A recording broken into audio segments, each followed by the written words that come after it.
Hello, Command229 here, another Topic of the Week video. This week, it's Christmas month, so let's talk about some video games. This month's theme is Resident Evil. Wait, again? Yes, but I'm going to be doing something a little different than what I did for Halloween month. Well, I did a lot of criticisms in Halloween month of some terrible things in the franchise, and then talked about rewriting some of these terrible things. This is going to be focused on the positives.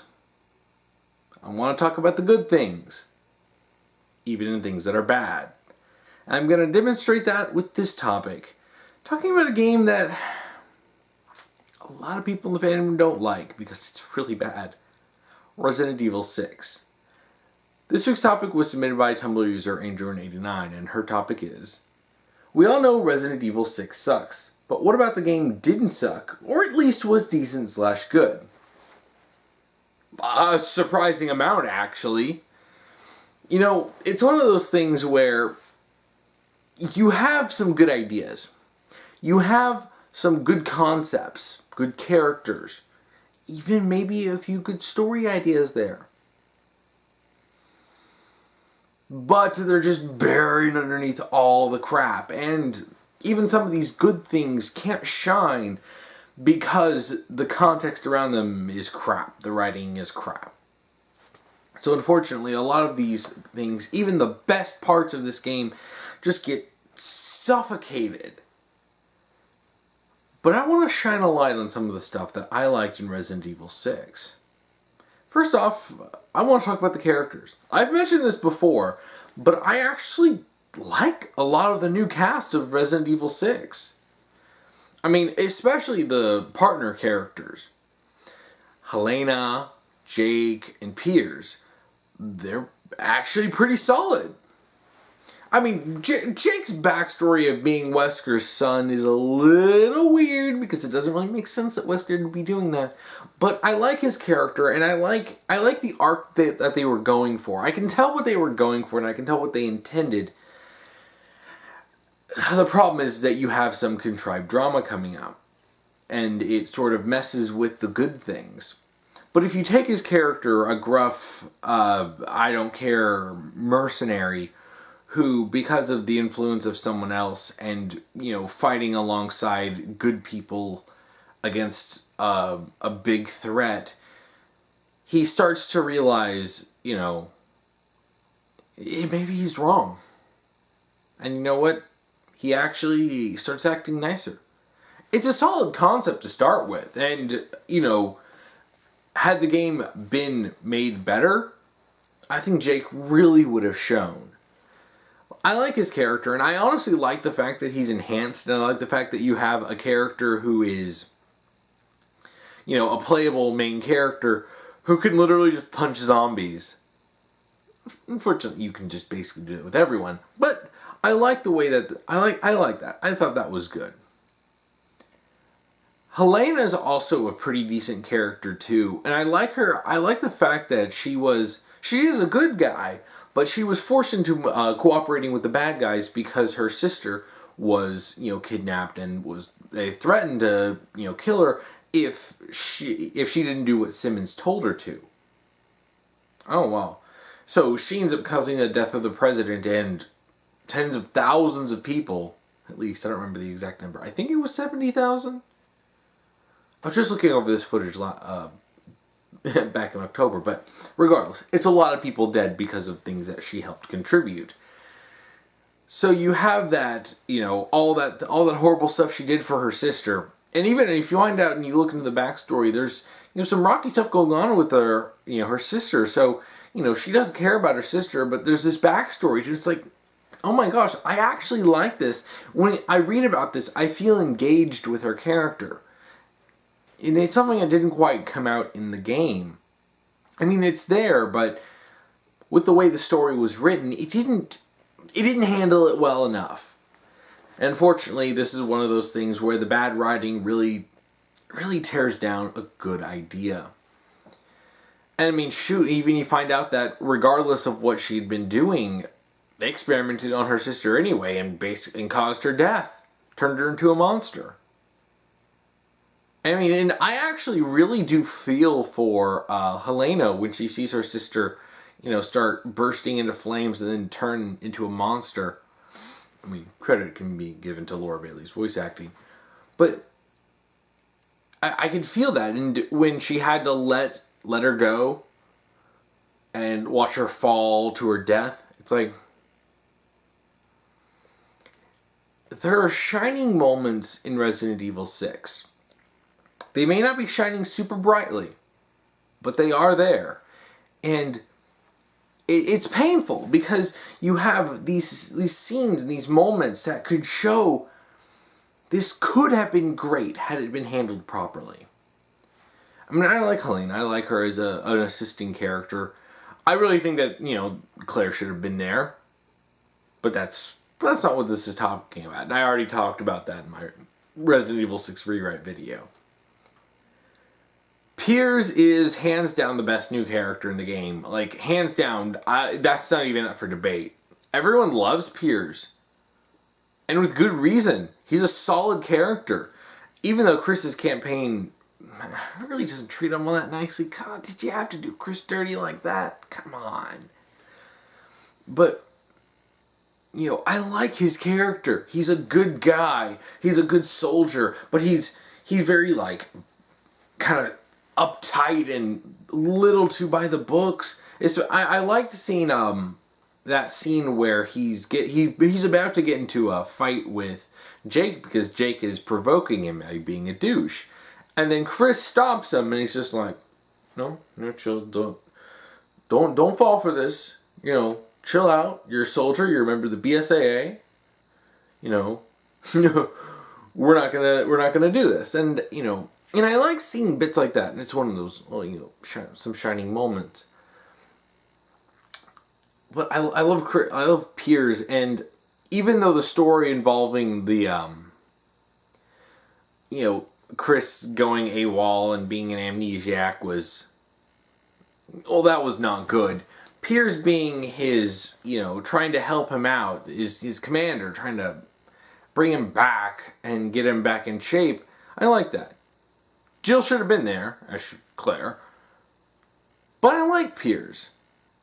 I mean, it really says a lot. I keep Piers almost identically in my rewrite because I really liked Piers' character. He's a good character who frankly deserved a much better game. Now, another character that I liked was Carla. Now, Carla's very solid as a villain for the most part. He does get a little weird and wonky because of the writing.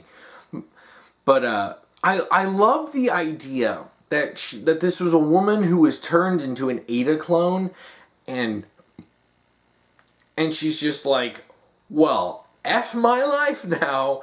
She's just being used as a pawn in a greater, frankly, really creepy scheme by Simmons. Simmons failed as a villain, but that's not what this is about. And, her trying to get revenge and her just taking everyone down with her and just for the hell of it. You know what? Screw it. Just infect everyone with viruses. And doing it oh gosh, she's cartoonishly evil, but that works in Resident Evil. You've had cartoonish villains. You've had literal monsters as villains, like Nemesis or G. Birkin. You had really crazy villains like Sadler in Resident Evil 4. A woman turned into a clone of Ada who wants to destroy everyone and then turns into a giant, blob. Yeah, that fits right in. That's Resident Evil. That really is. And I like the fact that this gave Ada something much more personal, a much more personal stake in the story. And that's something that these stories generally miss with Ada, is anything that gives her a personal investment. And that's usually kind of the point. She's supposed to be the spy. She comes in and she does her thing and she leaves. That's her entire role in Resident Evil 4. And Resident Evil 2 as well. But then you have that one story in Umbrella Chronicles, which is she's got to get out of Raccoon City before the bomb drops. So you actually have something personal involving her, but something like Carla, stealing her identity, committing atrocities, and framing Ada for it. Just going by the name Ada Wong, just ruining Ada's reputation. It gives her a reason to directly get involved in things and fight Carla. I like that. I like it so much I kept that same thing in my rewrite.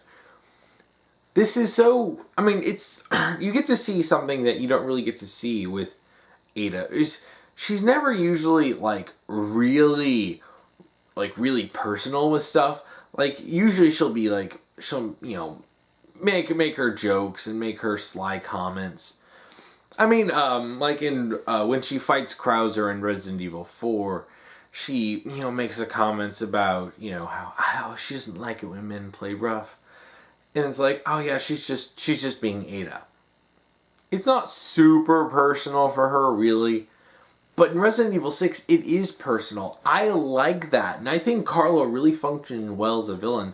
Not just creating conflict overall, but creating conflict that would directly drag Ada into things.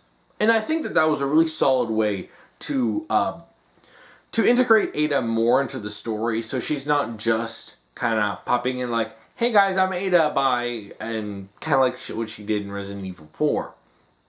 Which she was great in Resident Evil 4, but I like seeing this different direction taking it to maybe help us see a little bit more of Ada. It's just that the character development really wasn't even there. One thing that I really, really loved in the Ada campaign is the ending. I love it. Regardless of the context. When I removed that scene from the context, from watching everything else in the game, and when you see Ada go into that lab involved in creating these clones, and she's just disgusted by it. She has a line, I think it's, "We're beyond humanity," or "We're beyond sympathy." We're beyond sympathy at this point. I like that line. And then she pulls out her gun and just starts blowing this lab up. And it's a great moment because you don't really get much of those really emotional scenes with Ada, where Ada's genuinely emotional. So seeing her pissed off, angry, and disgusted by this, killing whatever, it was probably a poor innocent woman who was taken and experimented on to turn her into another Ada. And, Ada puts her out of her misery. And it's just like wow. And you see her just blowing it up, emptying the magazine, putting another one, and just gunning everything down, blowing it up, setting it all on fire. And she tosses that little thing that Simmons gave her, or was it Simmons or was it Carla pretending? Regardless, she throws that little stupid cube thing and throws it, and you get a nice thing where it pans up and you see what Carla used to look like, and that's good. And then she gets a call to go on another mission, and she goes whoop, back to Ada, and it's like, yes, because there's actually in Ada's epilogue in Resident Evil 3, we actually get to see Ada being remorseful, almost upset and tired of what she had to do, and sort of disassociating herself from Ada, oh, that injury I got, that's not my injury, that's Ada's injury. And even considering just using a new name, it's wow, we don't get much of that personal stuff with Ada, and there's so much you can do with that. If you want to develop her character, you could really dig into that.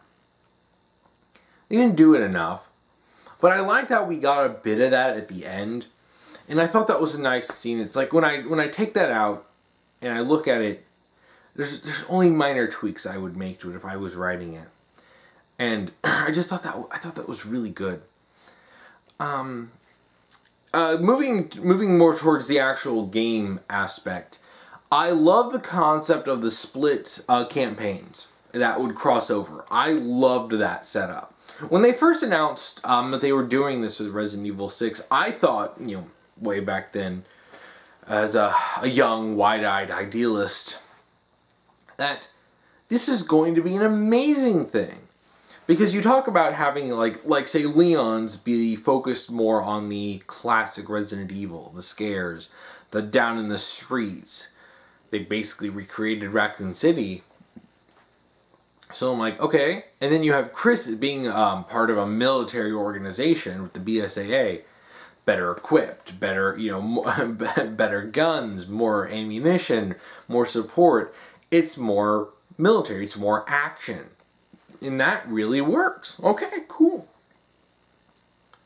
And then we have another campaign featuring freaking Sherry Birkin. And I'll talk about Sherry in a minute because I love Sherry in this game.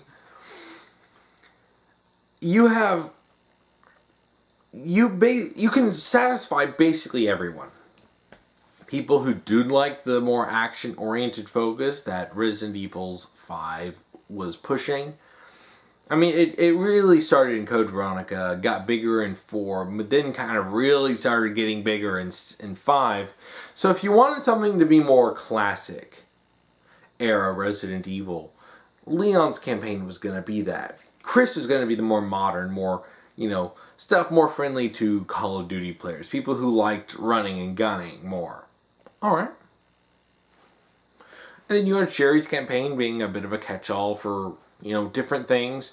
And it was actually trying to bring back a style of, with Nemesis, with Ustenek. I believe it was called Ustenek. But yeah, that big ugly thing. So, it's like, and then you have Ada's campaign is sort of your getting a view behind the scenes. And I'm like, wow, like, conceptually, that's a fantastic idea. I love it. Execution is where it failed. But the idea of it was great. I also do love a little bit of the interactions. Some of these interactions, they don't really work as well. And that's mostly because of the overall writing of the story. Not so much the failing of the individual characters. I mean, seeing Leon and Chris, fight, and, that was kind of cool. I'm not going to lie. I kind of like that. And to see them sort of come to an agreement. Now, granted, the way it was framed, of course, is relating to the overall story. And I'm not here to criticize that too much. Just pointing out, the issues that kept the good stuff from really shining through. Yeah, I mean, if this is going to be Leon and Chris's first on-screen, meeting, I mean, it wasn't that great, but it was nice to see the characters interact. Two classic longtime characters finally meeting face-to-face on screen. I mean, we know they knew each other, especially in Code Veronica, but, it's seeing them on screen together, it was cool. And seeing them, work together, it's like, even if it's briefly, I like that.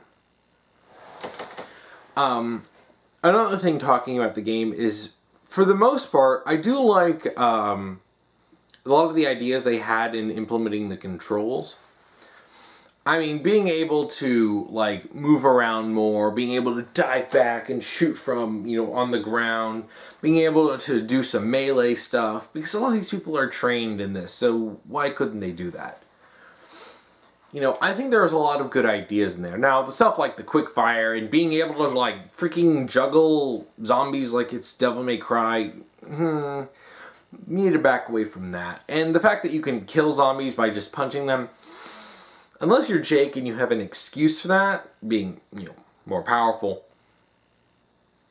no.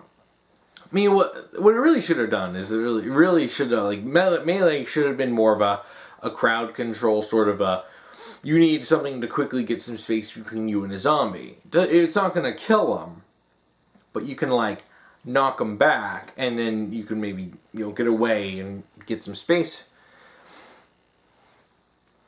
But I like a lot of the ideas, and I remember when they first showed that off, I remember watching a trailer, and I remember seeing, Leon be able to dive back and, bam, bam, from the ground. I'm like, that's cool. Adding those things that allow you to give you more freedom. That's cool. especially if there's going to be a lot of like fast moving stuff and a lot of zombies. You know, I mean, some people have criticized the fact that you can do that stuff and that, you know, if it's not something like classic tank controls and it's bad. No, the problem was the overall design of the game. But those mechanics, for the most part, are actually some solid ideas. Now, I said I'd talk about Sherry. I want to talk about Sherry. I love Sherry in Resident Evil 6. I thought her portrayal was pretty solid. I mean, in this point in the story, she's not a complete and total newbie, but she's still kind of young. She's sort of around the age, if I remember correctly, she's around the same age that Leon was in Resident Evil 4. And she's got some training as an agent. I like how she was portrayed. I love some of her moments with Jake talking about things from Resident Evil 2.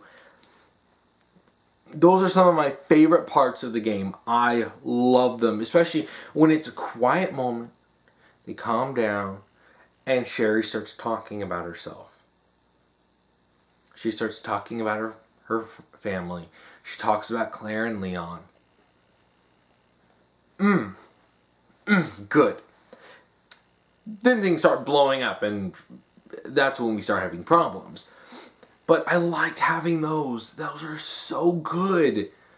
And even that moment when they meet up with Leon and Helena, where Leon starts approaching Sherry, and Jake starts getting in way, no. And Sherry's just like, Jake, you back the F up. This is Leon. He's basically my dad. And it's like, and I like that. He's like, you're not supposed to, you're not supposed to be in contact with anybody. And she's like, Leon just isn't anybody. And I'm like, yeah, dang straight, Sherry. And I like seeing that she was also kind of a little rough. I mean, she swears a bit. I mean, she doesn't swear a lot, but, you know, she will do it. And I do. It's like, man, there's just so much story behind that. And I would love, it makes me really want to see the interim years between when she was 12 and when she's in her 20s. Like, there's a lot you can really do with this. I mean, shoot, she's actually around the same age that Ashley Graham is. She's like just a couple of years younger. And it's like, wow, it's like, there's a lot you can really do with Sherry. Delve into it. Like, I really want more delving into her relationships with Leon and her relationship with Claire over the years. Like, we were robbed from having Claire in this game, and Claire should have been in it, if only just to interact with Leon and Sherry, but I digress. I loved a lot of Sherry. I love how she looks. She looks like a Sherry in her 20s. I like the way she, dresses. I like the way she acts. I like the way she speaks. The voice they have was great. There's so much about Sherry that I love, and that little bits that we get with her and Leon are just good. And another thing is, I like the fact that they integrated the G virus into more of her character, because when she gets stabbed from the crash, and she tells Jake to pull it out, and he's hesitant because she'll bleed out. He pulls it out, and she starts healing, and Jake's freaked out, but she explains how she still has the G virus in her. She was infected. And even though it was cured, it's still in her.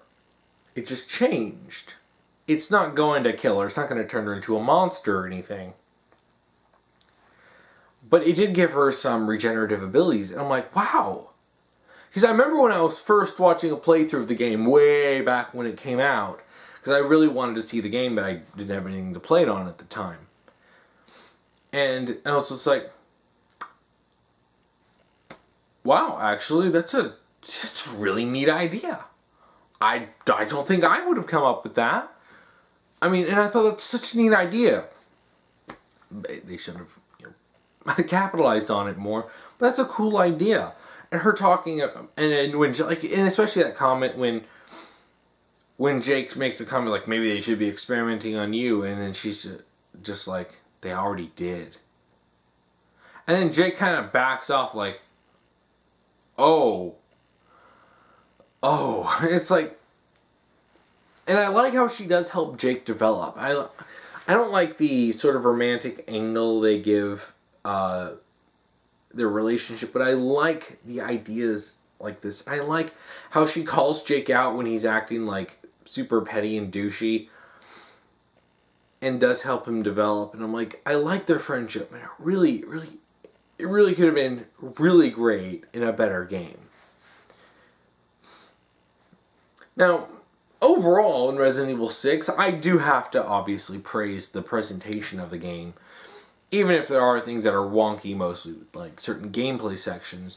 If you're just looking at the presentation of like the cutscenes, they look great. They look really good. Even now, years later, usually these graphics age pretty terribly, but even though they don't look as nice as today's graphics, they don't look as nice as the 4K, super high definition stuff that you have on the top of the line graphics now. It still looks pretty darn good, and and Capcom did good on that front. And the way the cinematics are, I mean, I think they're really well done. And I thought they looked nice. Now, I think that's mostly about it.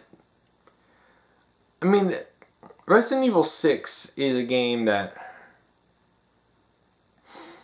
unfortunately suffered from just bad direction.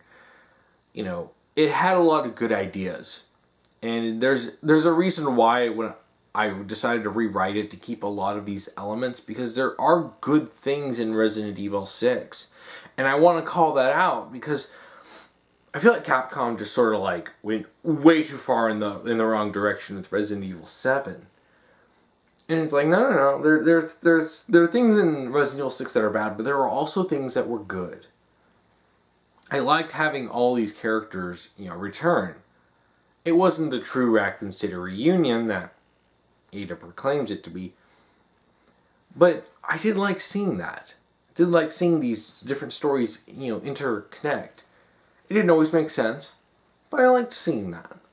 I liked Sherry coming back. Sherry came back in a pretty great way. Unfortunately, it was just in a bad game. I mean, there are some bad portrayals of characters, but, just because Resident Evil 6 is bad doesn't mean that literally everything in the game is bad. And I get accused of being really, really negative and only looking at the bad. And like, no. I just call out a lot of bad when I see it. When there is good, yes, I see it. And I will say, that's good, I like that. But, I'm not only going to focus on that, especially when, the bad stuff does need fixing.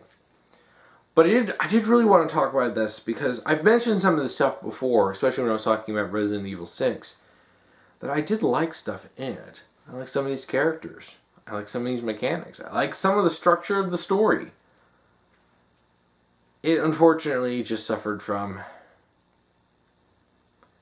being a bad game. Well, I think that's about it for this topic. If you want to send me a topic, you can comment below if you're on YouTube. If you're on Tumblr, send me an ask and put topic : and then whatever topic you want me to talk about. Just make sure to follow the rules that I'll be posting down below. If you want to watch last week's topic video, you can check that out here. If you want to watch next week's topic video, you can check that out here when I get that done. So, are there any things that you like about Resident Evil 6? Do you like what I said? Are there stuff that I didn't talk about that you like? Please comment below. And thank you for watching.